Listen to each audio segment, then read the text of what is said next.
Nomor 5. Hakan Çalhanoğlu. Gelandang tengah Turki Hakan Çalhanoğlu adalah pilar penting di lini tengah Internazionale, membawa Inter meraih kejayaan dalam banyak hal. Dengan karir berpengalaman yang ditandai dengan ketahanan dan keterampilan, kontribusi Çalhanoğlu di lapangan berperan penting dalam kesuksesan Internazionale baru-baru ini. Çalhanoğlu berumur 30 tahun dan tinggi 178 cm. Dia membawa pengalaman dan keahlian taktis ke lapangan, memperkuat lini tengah Internazionale dengan presisi dan ketangkasan. Penggunaan kaki kanannya yang cekatan memungkinkan dia mengatur permainan dan mengontrol laju permainan, menjadikannya kekuatan yang tangguh di sepak bola Italia. Nilai finansial Çalhanoğlu mencerminkan pengaruhnya di lapangan, dengan gaji mingguan sebesar 213,7 ribu euro dan total gaji tahunan sebesar 11,1 juta euro. Angka-angka ini menggarisbawahi pentingnya kontribusi Internazionale terhadap kesuksesan tim. Lemari Piala Çalhanoğlu berbicara banyak tentang prestasinya. 2 kemenangan Coppa Italia, 2022 dan 2023, dan 2 kemenangan Piala Super, juga pada tahun 2022 dan 2023, menyoroti kemampuannya untuk menjadi yang terbaik saat paling dibutuhkan. Selain itu, kesuksesan awal Çalhanoğlu di divisi ketiga pada tahun 2013 merupakan bukti bakat dan daya tahannya yang berkelanjutan. Analisis statistik musimnya menyoroti dampak Çalhanoğlu di lapangan. Dari 23 pertandingan yang ia jalani, ia bermain selama 992 menit, menunjukkan ketahanan dan ketangguhan.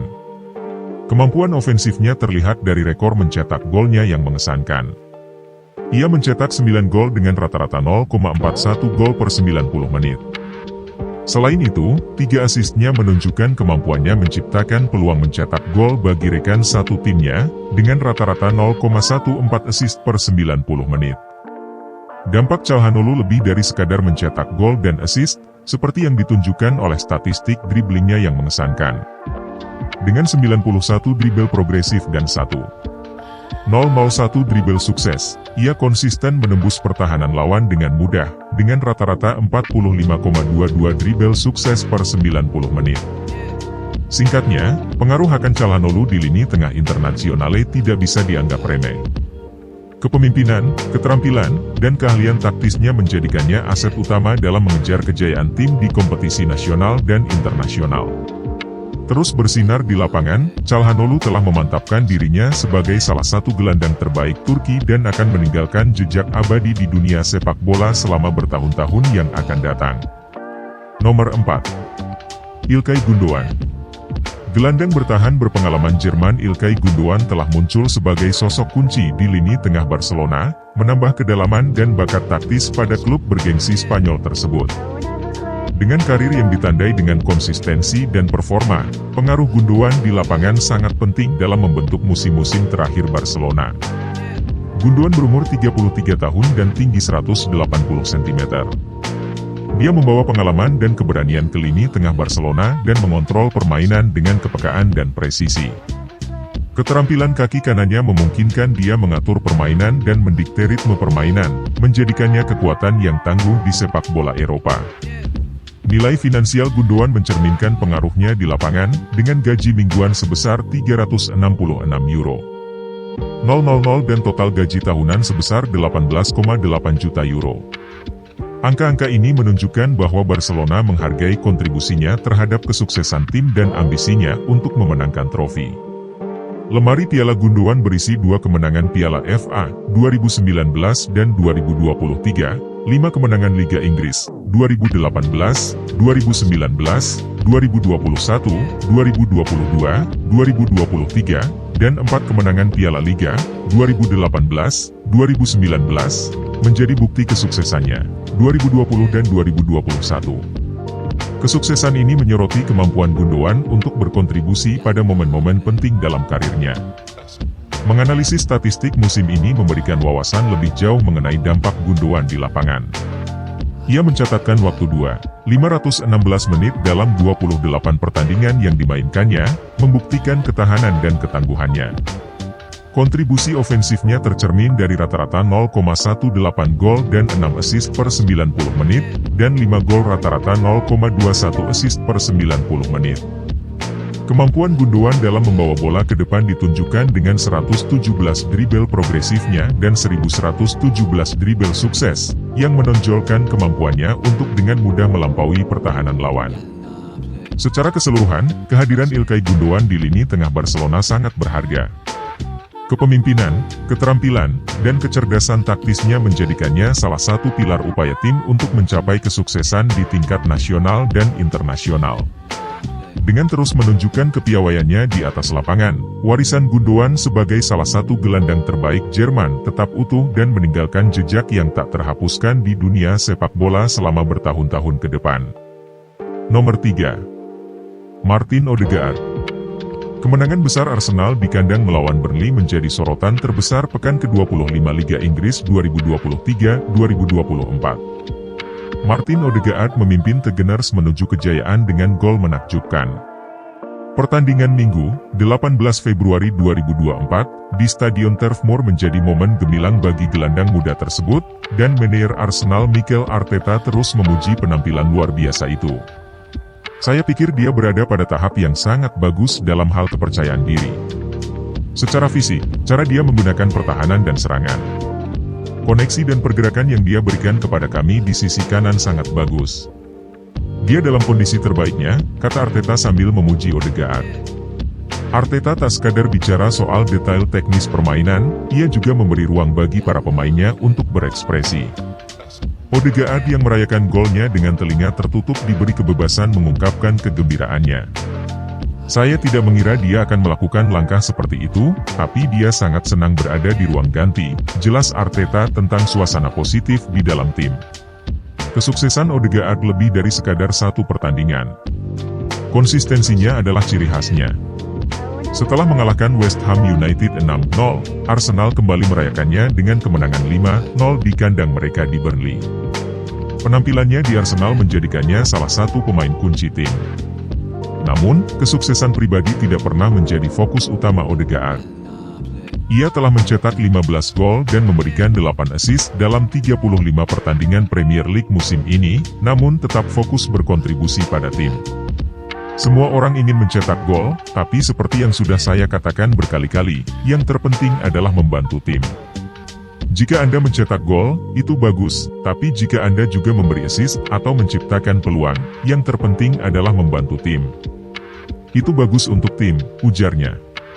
Sebagai pengamat jeli, Arteta sadar Odegaard tidak hanya mengandalkan bakat teknisnya saja. Pemuda Norwegia ini juga memiliki rasa kepemimpinan yang luar biasa yang terus tumbuh seiring dengan semakin matangnya permainannya.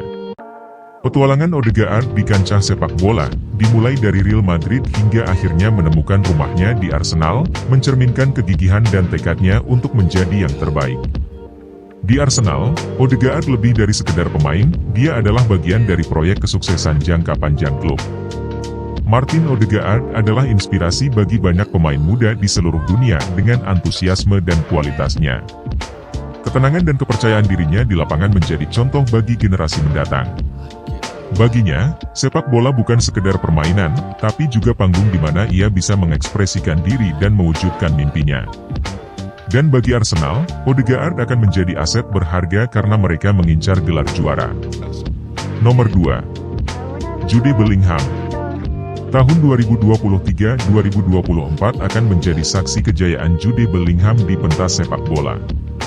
Dalam 23 penampilan di berbagai kompetisi, termasuk Liga Champions, Bellingham mencatatkan performa luar biasa bersama Real Madrid dengan 20 gol, 9 assist, dan 2.736 menit bermain. Statistik mengesankan ini menandai awal perjalanannya menuju Ballon d'Or 2024. Kedua superstar tersebut berusia akhir 30-an, dan semua mata tertuju pada pemain muda yang memiliki potensi untuk menggantikan mereka.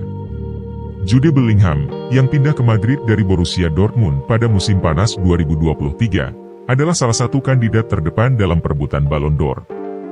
Meski awalnya belum sepenuhnya fit akibat cedera yang dialaminya di Dortmund, Bellingham kembali menampilkan performa terbaiknya begitu kompetisi resmi dimulai. Mantan striker Juventus Alessandro Del Piero memuji Bellingham. Bellingham sangat fisik, dia menguasai bola dengan baik, dia punya karakter dan dia mencetak gol, kata Del Piero. Ia pun menegaskan, Bellingham bukan sekedar pengganti Karim Benzema, melainkan pemain dengan gaya permainan unik yang memberikan pengaruh besar bagi Madrid. Manajer Madrid Carlo Ancelotti memuji Bellingham tidak hanya karena kemampuannya mencetak gol tetapi juga etos kerjanya yang kuat. Ancelotti mengatakan gol Bellingham bukan karena tuntutan timnya, melainkan kemampuannya mencapai area lawan di waktu yang tepat. Ancelotti bahkan menyebut kepribadian Bellingham yang rendah hati dan kerja keras mengingatkannya pada legenda AC Milan, Kaká. Ancelotti tidak mengklaim ada kesamaan pasti, namun ia melihat kesamaan dalam gaya permainan dan pengaruh positif Bellingham, seperti yang dialami Kaká di masa lalu. Jude Bellingham lebih dari sekedar pemain berbakat. Ia mewakili etos kerja yang tinggi, integritas dan kontribusi yang luar biasa bagi Real Madrid. Penampilan impresifnya meningkatkan ekspektasi terhadap calon peraih Ballon d'Or, dan dunia sepak bola menantikan potensi luar biasa dari pemain muda berbakat tersebut. Nomor 1. Kevin De Bruyne. Manchester City bersikukuh tidak akan melepas playmaker Kevin De Bruyne kecuali pihak klub bersedia memberinya mahar besar senilai 100 juta pound sterling, 1,8 triliun rupiah. Selama 8,5 tahun di Etihad Stadium, ia bermain dalam 367 pertandingan di semua kompetisi dan mencetak 444 poin, mencetak 98 gol dan 161 assist. Meski kontraknya masih tersisa 18 bulan, De Bruyne terbukti menjadi salah satu pemain terbaik di City dan Premier League. Kisah Kevin De Bruyne semakin seru, terutama setelah pulih dari cedera hamstring yang membuatnya absen hampir sepanjang paruh pertama musim 2023-24. Dalam 12 pertandingan bersama Man City, De Bruyne mencetak 2 gol dan memberikan 11 assist, membuktikan dominasinya sebagai playmaker yang sangat berharga. Rekan timku memujiku. Mateo Kovacic menyebut De Bruyne pantas meraih Ballon d'Or atas kontribusinya yang luar biasa dalam mendukung tim. Manajer Josep Guardiola juga ingin De Bruyne pensiun di City, sehingga memunculkan cerita panjang tentang perjalanan pemain Belgia itu melalui sepak bola Inggris.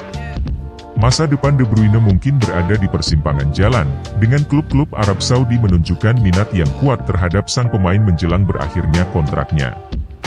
Namun Guardiola ingin De Bruyne tetap setia di Etihad Stadium. De Bruyne telah menikmati beberapa kesuksesan terbesar dalam sejarah City, termasuk memenangkan treble musim lalu. Kembalinya De Bruyne dari cedera hamstring dimulai pada awal Januari dan dalam 7 pertandingan terakhirnya De Bruyne telah mencetak 2 gol dan memberikan 7 assist. Meski belum dalam kondisi terbaiknya, De Bruyne mengaku hampir berada dalam kondisi terbaiknya. Penampilannya membantu City naik ke posisi kedua klasemen Liga Inggris, hanya tertinggal 1 poin dari pemuncak klasemen Liverpool. Rekan setim De Bruyne Kyle Walker membandingkan pemain Belgia itu dengan Lionel Messi dan Cristiano Ronaldo. Walker menilai De Bruyne sebagai pemain kunci bagi City. Kontribusinya yang menonjol adalah 97 gol dan 155 assist dalam 360 pertandingan untuk klub.